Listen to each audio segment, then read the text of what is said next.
All I wanted was the ability to determine whether somebody is God's people or not. Katt Williams tells Carmelo Anthony that he has a contract with God. That make you a Hall of Famer in multiple lanes.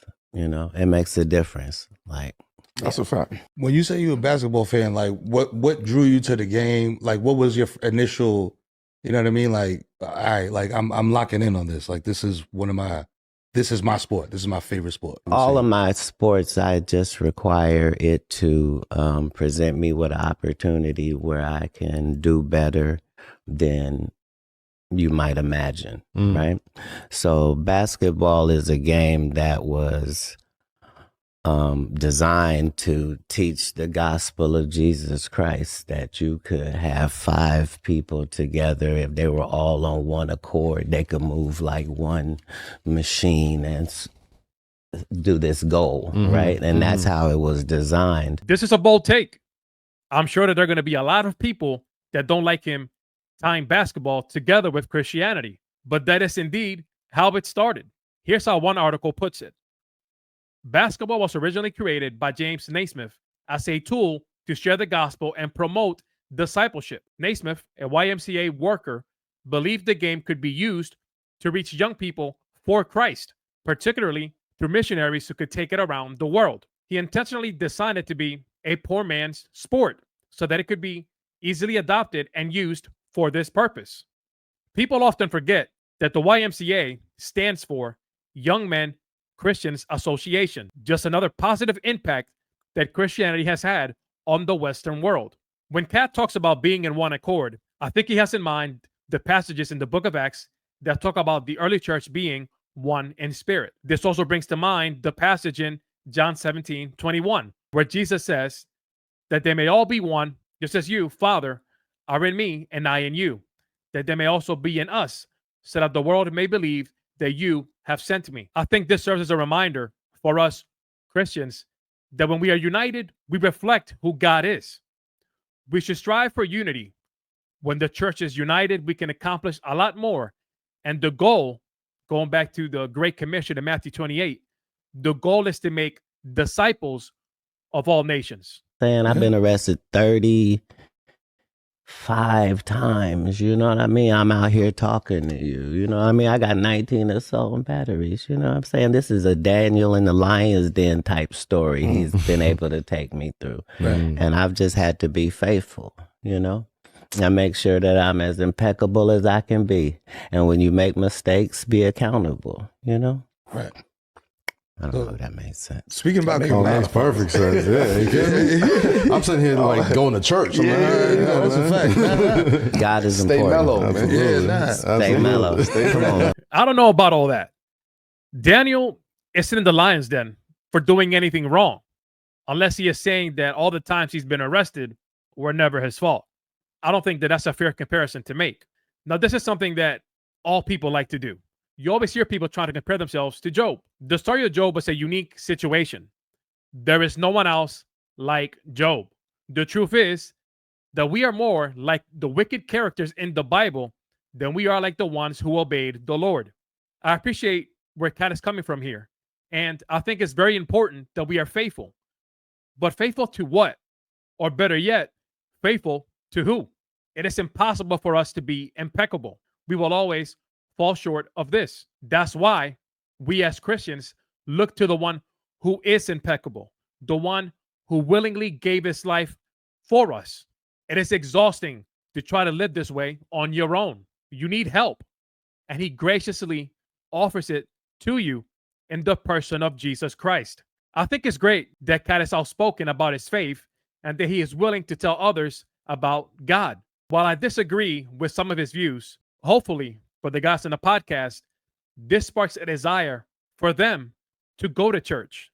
We have to remind ourselves that the Lord works through unexpected people to reach those whom he is calling. So once 6 or 7 of you have made this same violation, it's my job as the king to show up and chastise thee. This is my job. I'm supposed to come in and restore order because that's my position. The fact that it's ignored by the clowns because they're all in the same frat, comedically, like, that's all well and good. I don't care nothing about none of that. But the job still needs to be done. And if God lets me know it's a good time for that, that's how I'm going to write it up and deliver it. So I didn't know anything Shannon was going to say. I didn't know what questions he was going to ask. Like, like there was no conversation. Like, yeah. What was the impetus behind that? Like, what made you say, like you said, like you basically answered the question already, but what made you say, all right, man, enough is enough. I've heard y'all say this and that and mention my name, or you know what I mean, and it's all false. I got to come up here and set the record straight. Did you go up there with that intention, or was that something that just happened naturally through the conversation? If there is a God side and the other side, if there are moral things and things that are immoral, if there is this side or that side, it can't be left up to thought process. I'm an enforcer on this side. I'm not only on God's side, I'm active, right? And so comedically, that means that, you know how sticks and stones may break my bones, but words will never hurt me. We traffic in words. I can get up with these words and end your legacy. We've seen it. I don't care how long. Right. Because if it's built on sand, it just is. Yeah. We all remember the conversation with Shannon Sharpe. In a lot of ways, that was the interview heard around the world. I admire Katt's willingness to stand by himself when it comes to doing what is right. Taking this kind of stance is bold and will definitely cost you something. We can apply this across the board. But for those of us who are Christians, I think this is a reminder that there are going to be times where we are going to have to be willing to take a stand for Christ in spite of the opposition. I appreciate the distinction that he makes. I think sometimes we get too caught up in the gray area and fail to acknowledge that there are times when it's just black and white. There is no middle ground. For us Christians, we need to examine our lives. Are we truly on God's side, or are we looking more like the world? You can definitely hear a lot of the Bible's influence in Katt's response. And the reference to building something on sand is worth reading. This is Matthew 7, verses 24 through 27. Everyone then who hears these words of mine and does them will be like a wise man who built his house on the rock. And the rain fell, and the floods came, and the winds blew and beat on that house, but it did not fall, because it had been founded on the rock. And everyone who hears these words of mine and does not do them will be like a foolish man who built his house on the sand. And the rain fell, and the floods came, and the winds blew and beat against that house, and it fell, and great was the fall of it. Personally, I have a contract with God, and the part of the contract that God has to follow requires certain things in my life. And the requirement for me is to make sure that it is worldwide and globally known that if you, as one of God's people, interacts with me, that God's blessings can flow from me to you. And so it's not philanthropy.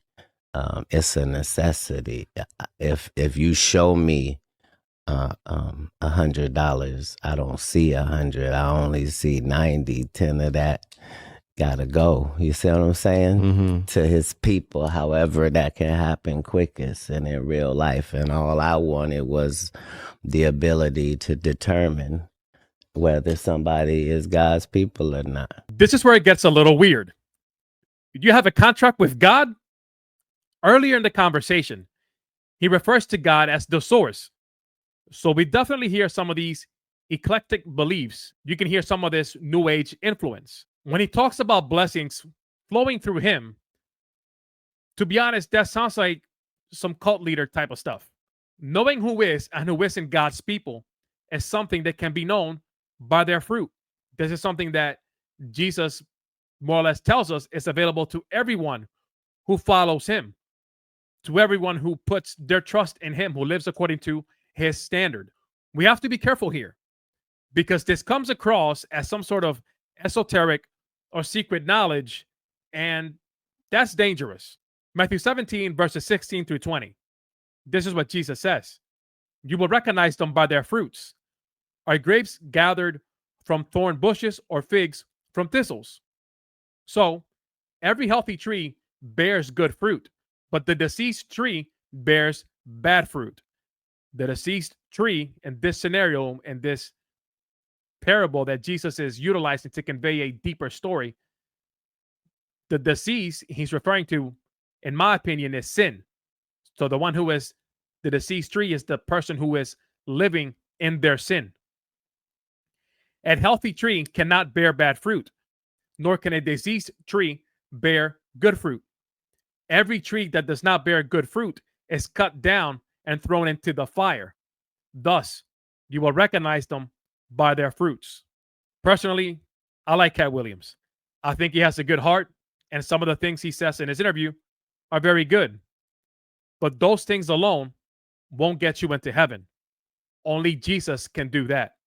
John 14:6, Jesus says, I am the way, the truth, and the life.